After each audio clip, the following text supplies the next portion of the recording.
everybody. How are you doing today? I hope you're good. Welcome to chess class, the class of leaders. Chess class, the class where thinkers are raised and leaders are made. All right. You remember we've been looking at a series in problem solving, and this time we said we're looking at being proactive rather than being reactive in problem solving. And we try to establish the facts and what it means to be proactive, looking ahead of time, solving problem ahead of time, all right, even before the problem comes, putting solutions in place, all right, to solve problems and solving the problems in the likelihood of any problem, all right. And we said being reactive is you are solving the problem in the midst of the problem. And we said the chances are high of wrong decisions, inaccurate decisions in the midst of problems, all right. But we said it is better to be proactive rather than be reactive. All right. Either ways, you are solving a problem. Either you are solving it in the midst of the problem, all right, or you are solving it even before the problem comes. The two are fine because you are solving the problem. But to be a better leader, we said it is better to be proactive. It is better to think ahead. It's better to put, you know, things in place in case this happens. And of course, that is why in chess we always talk about backups and all of that. You are supposed to be always prepared. As a leader, you are supposed to always be prepared. And of course, to have a good foresight. You remember one of the skills we are looking at this time is the skill of foresight or vision.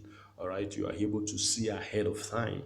All right, you are able to see afar off, and of course you are giving directives and giving showing the way to go about solving the problems, and that is how you create followership. All right, leadership is all about having followership. There is no leader, or there won't be any leader without a followership, all right, or without a followership.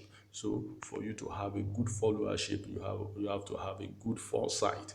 That is, you have to look ahead of time. You have to think ahead of time, and then when you have been tested and trusted, then you have trusted and tested followership. That is how to create followership.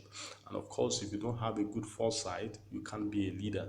If you don't have a good foresight, a good vision, you can't have followership. All right, and that is why it is necessary for the quality of being proactive.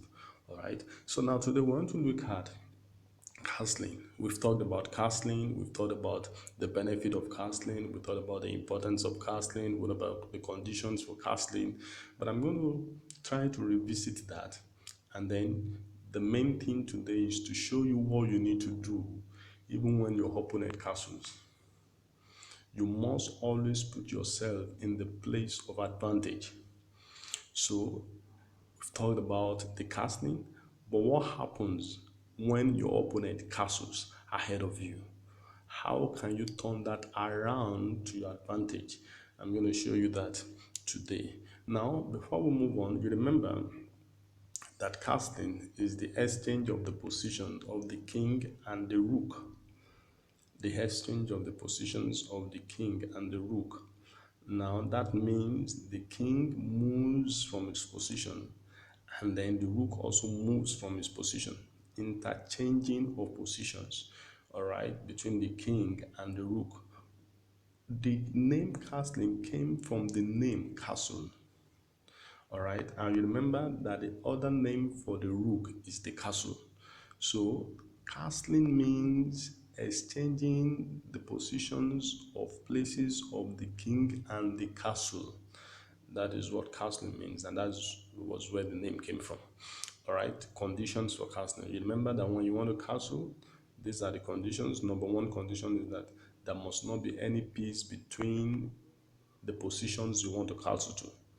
I want to castle to the king side. The bishop must not be there. I must have played the bishop. I must have played the knight for me to be able to castle to the king side. If I'm castling to the queen side, then I must have played the queen, the bishop, and the knight.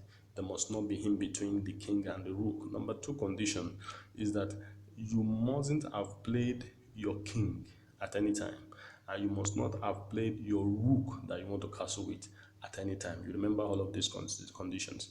And I told you that it is also important for you to touch and say castle. All right. Now, you can't castle cross the check line. That is when you are on check or when you be on check, you can castle. Now, these are the conditions. Now, what are the benefits of castling? The benefit of castling, like we said, is to think ahead of time. You remember the weak points of the chessboard, the f2 and the f7. These are the weakest one. And the weakest one is very close, all right, to the king, and it puts the king on the disadvantage. But when you move in castling your king, you have moved your king to a better place, to a safer place, to a more advantageous place. All right, that is the essence of castling. Before the danger comes, you have moved your king away and then he's in a safer place. That is the essence of castling. Now, I want to do a game and I want you to see that even when your opponent castles, how can you put yourself back to the advantage? You remember the essence of castling is to put his king to a safer place. But how can you still go ahead when you put plans in place, all right, to do what you need to do and put yourself back on the advantage? So let's go and do that now, all right, and see how to put yourself to the advantage. So very quickly, you remember, let's say I do this. Now, as I'm doing this as well, I'm going to be showing you how to, you know, give a kind of bait to your opponent. Now, let's assume I do this. I do this. Let's see what he's going to do is thinking. Now, he's done that. Now, let's say I do this. Let's say I do this. I want to castle. Let's say I do this. All right. Okay. See this? All right. I want to show you what castling actually is. Now, let's say I put this for him to come and get me. All right, it's gonna come get me. Then I do this. Now, if I move this rook, I can castle to the queen side. Castling to the queen side means I mustn't have moved my king and this rook. So if I move this rook now, I can't castle to this side anymore. So I've moved this, all right? Now he has moved that. Now I want to show you castling. Let's say I come here, all right? Okay, he moves that. Now look at me. This is castling. My king moves 2 steps here. See, 2 steps here. Then the rook moves 2 steps. That is castling. I've castled. Can you see? He's doing that as well. He has castled. I've castled. But right now, how can I put myself in a more advantageous position? He has castled. So how can I get his castle? How can I get the king even when he has castled? I'm going to show you. Now, that is when you need to make sure your king and your rook, they are the best pieces to get that job done for you. Now, let's keep on going and then I'm going to show you how you can do that. Okay, now let's assume I come here. Let's assume I do this. How to bring my queen out. Let's assume I do this. Okay, now you can see that I do this. Okay, it's gonna get that fine. Now let's assume I come here. All right. Okay, now let's assume I do this. I take this guy off. All right, now I take this guy. Okay, okay, now let's assume I move my rook. All right, let's say I move my rook here.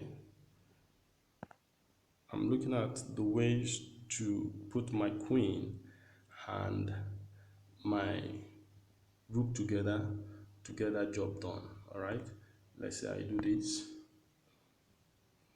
Okay, did that. Let's say I do this. Okay, all right, now let's say I bring um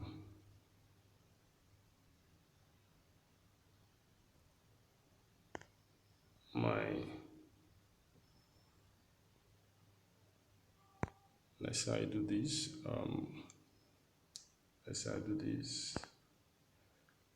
Okay. All right. Let's say I do this. Okay. Now let's say I'm back here. Okay. All right. Let's say I do this.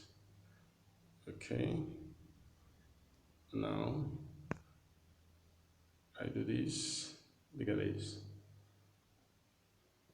I do this. Can you see that? You put your queen and the rook to a place of advantage. All right, to get that done. All right, that is how to get your castling. You know, even when your opponent has castled, and then you can still get something out of it. All right. Thank you so much for this class. I'll see you next time.